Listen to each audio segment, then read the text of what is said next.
Hello, everybody. I'm Paul, and I'm going to be your angry poet for the next 30 minutes. I'm not really, but I I want to first of all say thank you to Damien and to Alison for all the work that you do to put these things together. And I'm incredibly honoured to speak at park events because I know just how important that they are. They're incredibly important, and I'm really quite honoured to be able to come and talk to you this evening. Bit of a jack of all trades. I work for an autism specialist charity, as well as being a certified life coach, a clinical hypnotherapist, and a counsellor stroke psychotherapist. Currently working with grief work. Just finished at a hospice, and I'm now moving to a cancer ward, working with palliative end of life care and stuff. And I try wherever possible to work with neurodivergent people, being an autistic man myself. And I've got to say, this is really quite a challenge for me, because these are two of my scariest things possible. Is one, reading aloud. I just have a massive mental thing when I come to read aloud, and two, fearing that I'm going to be pretentious claiming to be a poet. I mean, that's kind of a strange kind of thing, but hey, there we are. What can we do? So because of the nature of this, I'm actually going to put I'm going to say my alt text, because there'll be a few images that'll come up. So the image on screen is a wide empty plaza in front of some buildings with a man sat alone on a bench. And it has the text, which is on the ontological status of autism, an angry poetic response to the double empathy problem by me, Paul Davies. I thought that given that there were other people here who are probably a bit more qualified to talk about the double empathy problem than me, I defer to the honourable gentleman from Canterbury, Kent, who has just spoken before me, given that he wrote the thing. So I decided to take a different kind of tack on things. So my submission, my chapter, examines double empathy and violence endemic in autistic people's lives through the medium of poetry. I was just looking for something slightly different to come at it. I wanted to find a way of examining various forms of systemic and rhetorical violence experienced by autistic people by using my voice, but in a non-traditional academic methodology.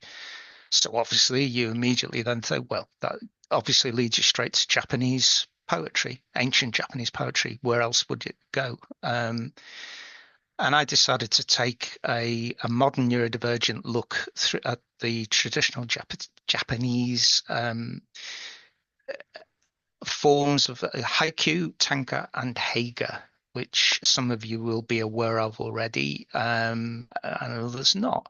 And it's kind of ironic, I suppose, given that we are talking about double empathy, is that I began to use this as a mental exercise. I'm one of these people where why use one sentence when I can use 12? And I've been constantly criticized over the years for not being concise enough. So it's ironic, isn't it, that it was actually I chose this to train myself to be more neurotypical with my communication. However, I enjoy it as an intellectual challenge, and I hope you'll enjoy some this evening. They do contain language and themes that tackle problematic interpersonal and professional communication. Some of them are actual events that I've witnessed in my roles, and also that I've heard or read about. I think it's important to point out I do use sarcasm, and I know that's not allowed within autistic people. Is it? We're not allowed to understand sarcasm, because no, heaven forbid that we could do something that people don't expect us to do. And I use it to try and make my point. But I'm also very sensitive to the emotive response that the content may cause in some of readers or viewers or listeners, as we're talking about here. So I am going to offer up a triggering, potentially triggering warning for some of the poems. I hope you'll understand that whilst I do aim to speak with sensitivity, it's also hard to make a point sometimes. And it was really aimed at the neurotypical reader, to be honest. But if I'm being honest, I write for my tribe. I write for me and I write for other neurodivergent people. So I'm going to consider the various forms of violence rhetorical. A wise gentleman once wrote about communication always being a two-way process. And it's also always framed as a deficiency within or a problem that's caused by the autistic person. When more often than not, and I think Andy MacDonald from Studio 3 talks about the problems with so-called challenging behavior usually being caused by people around rather than the person themselves. So I hope that you will see these poems academic activism. Very quickly, the form explained. Haikus are usually up to 17 syllables, and it's 5 syllables, 7-5. A tanka is 5 lines long, so it's a little bit longer. I can go up to 31 syllables. And a haiga is a haiku or a tanka poem, which is accompanied by an image, which is usually and hopefully complements and enhances the words. I like that because I think it appeals to different. I'm a very visual person, so whilst I like words, images are really important to me. They also, you don't use grammar with them, so that's part of me is kind of ooh when I don't see proper grammar, and I know there are certain hosts this evening who are somewhat hot when it comes to grammar. So yeah, what can I say? Alison, I'm sorry, I know this is challenging, but I did think that actually it's kind of symbolic. We have structures enforced upon us around our communication on a daily basis, but I just thought when liberated from archaic linguistic rules, there was something quite appropriate about that. So, yeah, to freeze the moment in 17 syllables is very difficult. Wrote the absolute genius of Dr. John Cooper Clarke. The image on the screen is of the gentleman himself looking as elegant and healthy as he ever does. It's one from his book, one of his amazing books.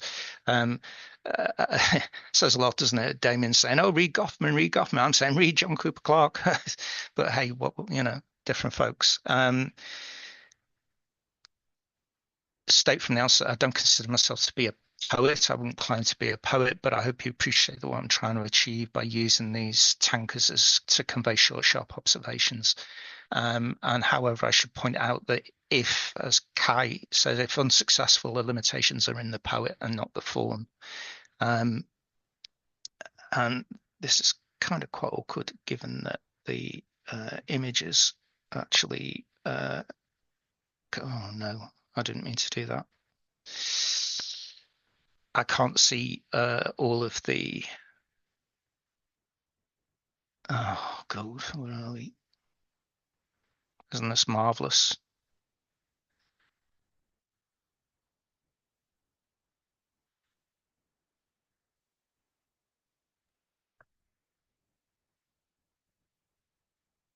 Right. Faux pas. Hey, that's exactly what I want. That's going to help my nerves no end. The image is of a white page with a fountain pen drawing a line across it. I really like this image because I still use fountain pens to write everything to this day. I just think if you're going to write it, then it feels more real to me. And timidly writing the words onto the paper, they are now real, and I can't control them. I now entrust them to you. Or do you want to click onto, or can you click onto slide mode or presentation mode? There we go. Lovely. There we go. That's great. Thank you. Thank you. It's an image of a young boy shouting into a professional microphone. How often do raised voices result in sanction? Guess it depends on who's doing the shouting. Double empathy theory. It's really simple. You don't understand me even if I shout. Especially then, whose fault?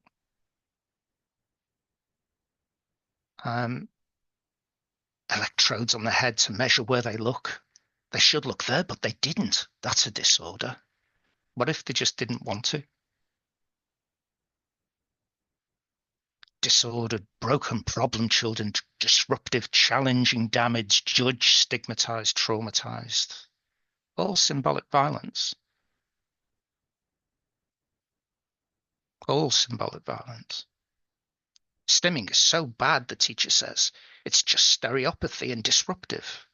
The child weeps for ignored communication. How often are we, as a person, communicating through stimming? I'd go so far as to say all of the time, yeah, even if it's happiness. But more often than not, it's a sign that says, I need help, but it's ignored. And they're very dangerous, violent, and aggressive. Be careful with them.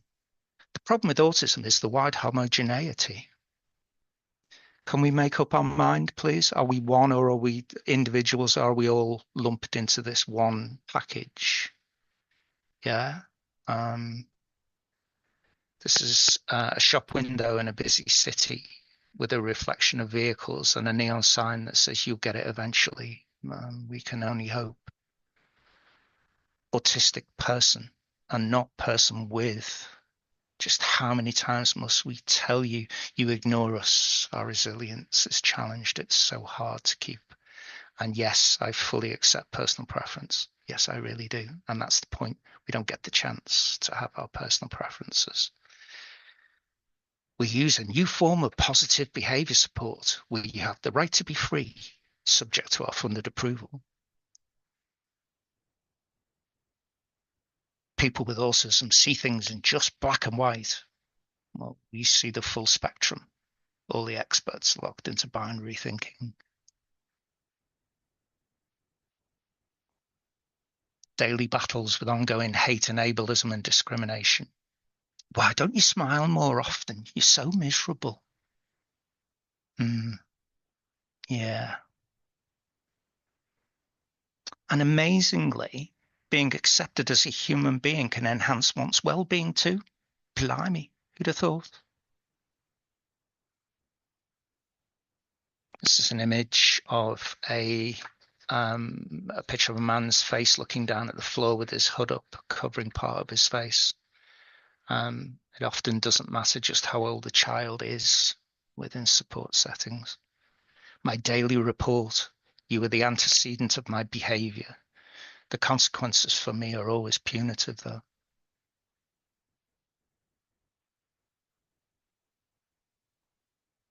My poor autistic communication issues. Yeah, when I said weak central coherence, I meant that positively. Yeah, right then. Yeah, I know, edgy. People with autism don't have relationships or sex. Where do we all come from then? Maybe I don't understand genetics. Individuals with autism are really smart. And also they're unintelligent. Yeah, and it's true. We're human. ABA is the most evidence-based effective autism intervention, state the paid therapists who profit from the rhetoric. This is an image of a creepy looking cracked and broken China doll's face. And it's very piercing but empty eyes. Damage done in childhood can haunt a person for the rest of their lives. We really love our child with autism so much, but could you just make them a little bit, normal? The child hears them.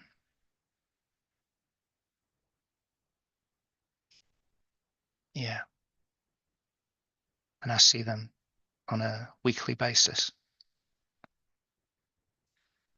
Hermeneutics of suspicion, a verbose way of saying that words may not always mean what they seem to say. Person-centered.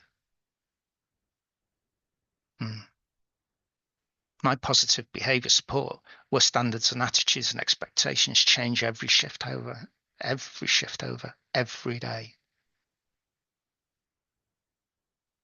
And people forget that they're working in somebody's home, they're not living in somebody's workplace, you know? This is a genuine. Freshers Week, come join the Neurodiversity Society. What? For autistic people. Oh, do you take them to the park? Yeah. Mildly autistic. Is that a bit like being mildly pregnant?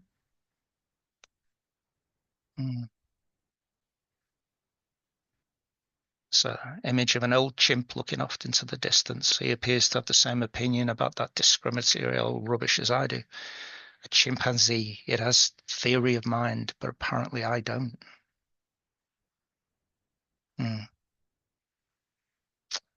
Bright flower in a carpet of dark leaves. The joy of truly experiencing something fully. My monotropism, everything falls right away. Autistic power.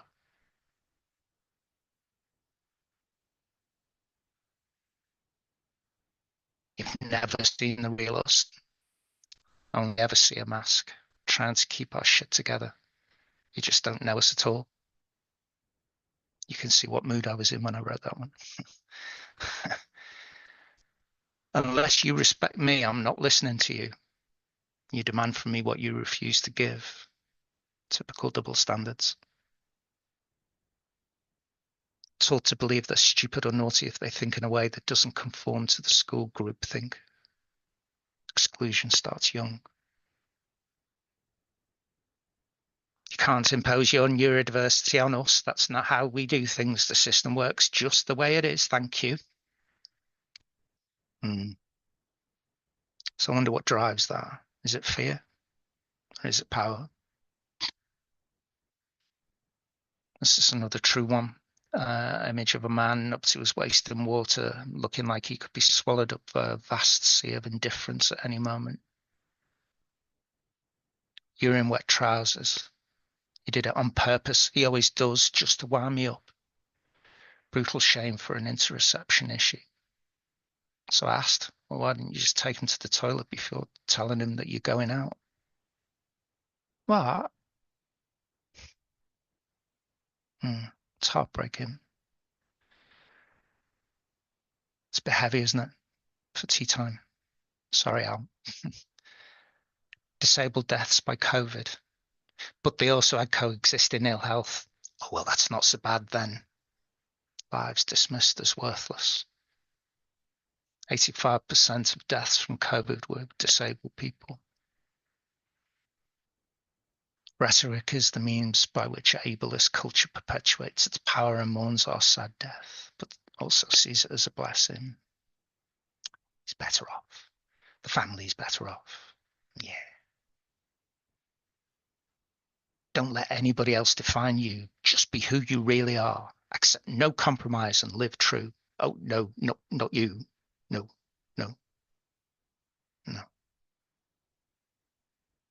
I am bullied and dismissed as less than human because of one thing about me. My crime is that I'm different from you.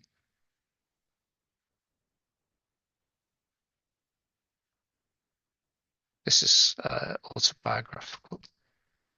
I had to me. It's an image of rows and rows of very bright strip lights. My idea of hell in my workplace. Autistic distress. It's really bright. It hurts. Well, you keep saying that, but it seems fine to me. Strip gaslighting can kill souls. It's interesting because that was said to me by a senior PBS practitioner. She still works there and I don't. Coming to the end, don't worry. I tried to get it a bit brighter. The Scientist writes their 25th article on autism where they document our repetitive patterns of behavior and interest. People of autism, Are you really so scared of the word that you create a fictional place for us weirdos to come from? Why can't people say autistic? It's strange, isn't it? And I did read, yes, there are people of autism. Iatrogenic harm refers to the harm caused by the therapeutic procedures inflicted on people. First, do no harm. I'd wear the masks and learn all the right lines. I used to be terrified that I wouldn't fit in. Now my greatest fear is that I will. Yeah. An image of two amazing nautilus shells displaying the spiral, the Fibonacci sequence that's found all throughout nature. Natural ways of being. Neurodivergent, happy, flapping, stimming, fluidity, same foods, info dumps, non-speaking. The spectrum of life.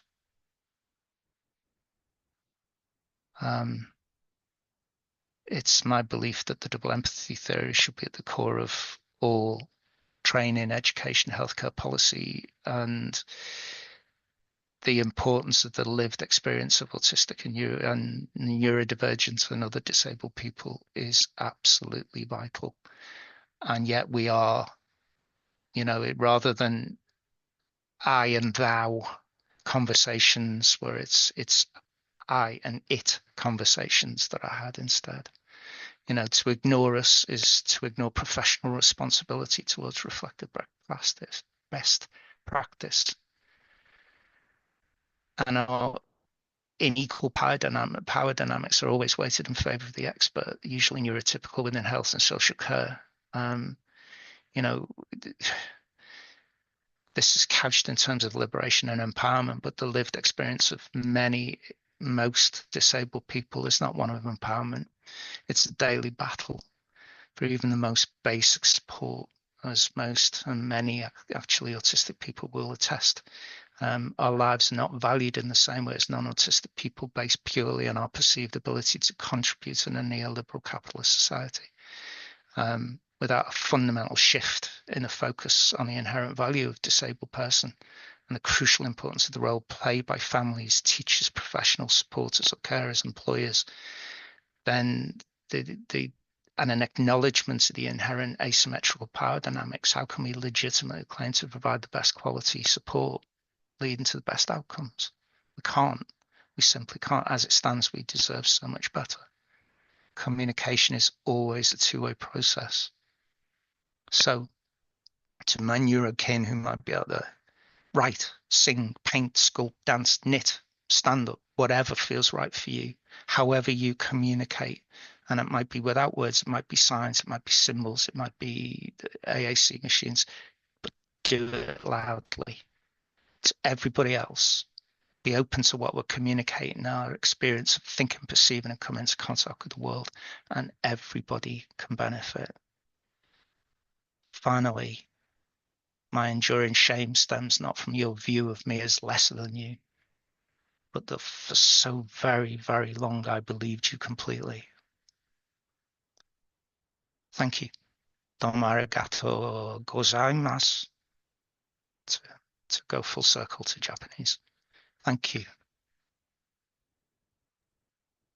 Thank you, Paul. Back to you, Alison. Thank you for some very powerful words and some equally powerful images too.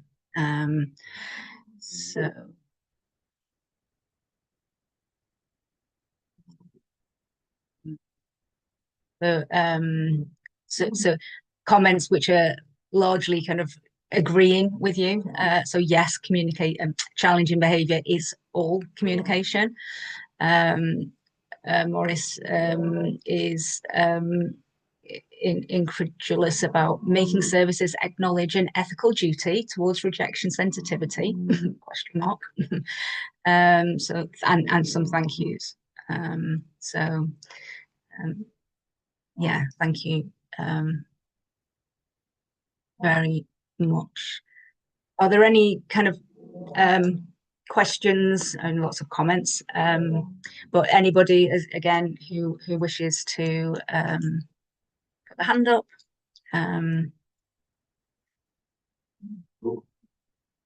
Yeah, beautiful poems and hitting home. Where can we see them and share them? So Clara, they're in the Double Empathy Reader. So Paul has has contributed to one of the chapters in there. So yeah, and what you've got this evening is just a selection of them as well. So Paul, how did you manage to condense from the whole chapter? And I know, have you gone? Have you? Oh, let me see. Um, I, I know that you do poetry. Should work again now, Paul. Um, Thank anyway, you. yeah, and not for a particular project. So yeah, so how did you manage to choose? Thank you, everybody, for your kind comments. That's very gratifying. Thank you. Quite embarrassing. It's not one of those things that what can I say? Poetry it's just something that I've always liked, the ability to try and take something and distill a feeling and an emotion or something into something really quite short. When I talk, I'm often criticized for over explaining. The reason I over explain is that people haven't understood what I've said in the past, so I need to make sure 100% that they do. If they'd bloody listened in the first place and listened carefully, I wouldn't have needed to explain it overly. But hey ho, that's my fault. Obviously, double empathy being that's my issue, my communication problem. And I just kind of thought it was really important that if people aren't listening when we are writing academic articles, when we are writing blogs, when we are writing, just how is it we can get people to listen? How, and I think I'm now reaching the point where I said right at the start, and I might have sounded flippant, and I didn't mean it to be. I've given up writing for other people now. I write for me, and I write for people within my neurodivergent community, my neurokin. Yeah, and I recognize everybody that falls under that umbrella. And actually wider disability as well. I have so much more in common with a person who has a physical disability than I do with a neurotypical person, whilst having massive differences and not underplaying anything or whatever. But I think if we also keep in mind that 25% of the UK's population, which is something like 18 million people, are disabled, and it's growing and growing, the more that we can work together as a community, the more our words will be heard, if indeed we use words. Yeah, and it's massively important for me to sort of say that people, if a person doesn't talk, they can still potentially write they can paint their ideas, they can sculpt their ideas, they can knit their ideas, they can, somebody, Nathan, who's coming up, does stand up, and which is phenomenal. I haven't got the courage to do that. But it's finding different ways that a person can express themselves. Working within the health and community sector, one of the first things that is my old line manager, and she taught me incredibly well. She's one of the best practitioners in the country, and said, you ask three things. You ask, how do they say no? How does that person ask for help? And what makes them laugh? And if you don't know those three things about that person, then you haven't done your job. Yeah, we're talking about, obviously, that's supported living and 24 hour. I'm incredibly lucky because I can use poetry. I can use my words. Doesn't mean I'll be listened to, because obviously the minute you start talking about ASD and they continue to use the D as a disordered person, then whatever I say is by virtue of that label is disordered, so can be ignored. So for me, it was just about trying to find something that was, there are more academic people in this book with more academic chapters. I'm sorry if that was kind of a bit heavy at times. I wanted to choose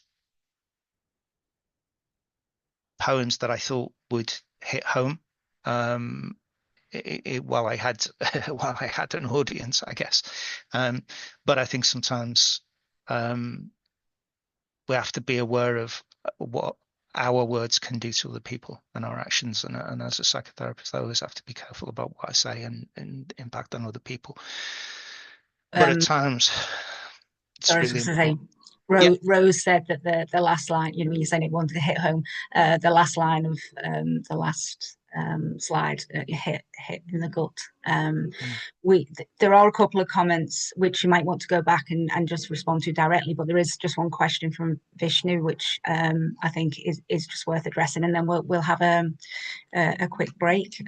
So Vishnu said, thanks, Paul. It was brilliant. How can poetry be offered as a resistance to the academic dominant deficit narrative? I do think art is answer to some of it, but do you have any specific suggestions to center this more? Um, I think actually just simply the act of writing poetry.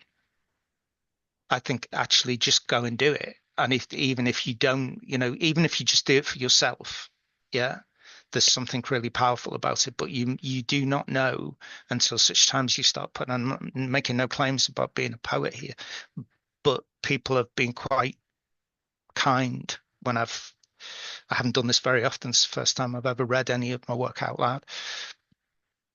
But I think the when we are perceived as being defective, and so many of us have to live behind these neurotypical masks, none of which fit. I've got a whole wardrobe full of masks for difference, and it reaches the point where I've forgotten what my own face looks like. Thankfully, I've let an awful lot of that go, but I'm very, very fortunate insofar as the way my life now is. Yeah, I am able to do that, so I don't have to go into the workplace and sort of put on those acts. Taking words and putting them in a form and a way, all kinds of, choose your own favorite. It might be sonnets, it might be any kind of, it could be free form, it could be anything. Anything can be poetic. Yeah. But the best part of it is, and how we answer those dominant deficit narratives, is to prove and just keep talking about our lived experiences, which is anything but deficit. Our lived experiences are powerful. Our lived experiences challenge that narrative every day. The fact that we do turn up for work, the fact that we do turn up as poets, the fact that we do turn up as artists, that we turn up as MPs, that we turn up as actors, as singers, as whoever. We are human beings. I remember being told that I couldn't possibly be autistic because I could drive a car. That was a new one on me. I'd be perfectly honest with you. I had never heard that one before. No idea what that was supposed to be. Fiction, and Kevin's just written there. If I'm writing fiction helps me to understand. Fantastic. That's a brilliant suggestion, Kevin. Write your own stories. My life, I lived through science fiction as a child. That's how I survived. Was reading Ursula Le Guin, was reading all of these people who were writing stories about worlds that I could believe in. They were different from where they are. If you can write a poem, and you know what, write a limerick. It doesn't matter, anything can be powerful if somebody goes, oh, I hadn't thought of that. And that's all we do. And by living your authentic self, Vishnu, just by living your authentic way yourself and continuing to be you and be brave enough to be authentic and putting yourself out there, it makes a difference. Because somebody might be sat on this feed who's never, ever had thought about it. Somebody who's never thought to say, actually, yeah, I'm autistic. Yeah, I'm neurodivergent. Yeah, I'm ADHD. Yeah, I'm dyslexic. Yeah, I'm, all of these things that are perceived as being deficiencies, they're just words. Yeah. Working a hospice without using the word dead. or dying. Work in a cancer ward where oh, the big C. What, you drowned? What? Yeah. We use these stupid euphemistic terms. Just let's use the words as they are. There is no shame in any of this, and this is what we need to address. Alison, I can see you going, Thank shut you. up, No, shut up. no, just Sorry. so we can have a quick break. No, thank you, Paul, and thank you for Thank you. all the really thoughtful Thank you. comments as well. Um, so Absolutely. we'll Absolutely, just Kevin. Yeah. have a Thank you, quick Vision. Thank you. we'll have a quick break, sort of 10-minute, just to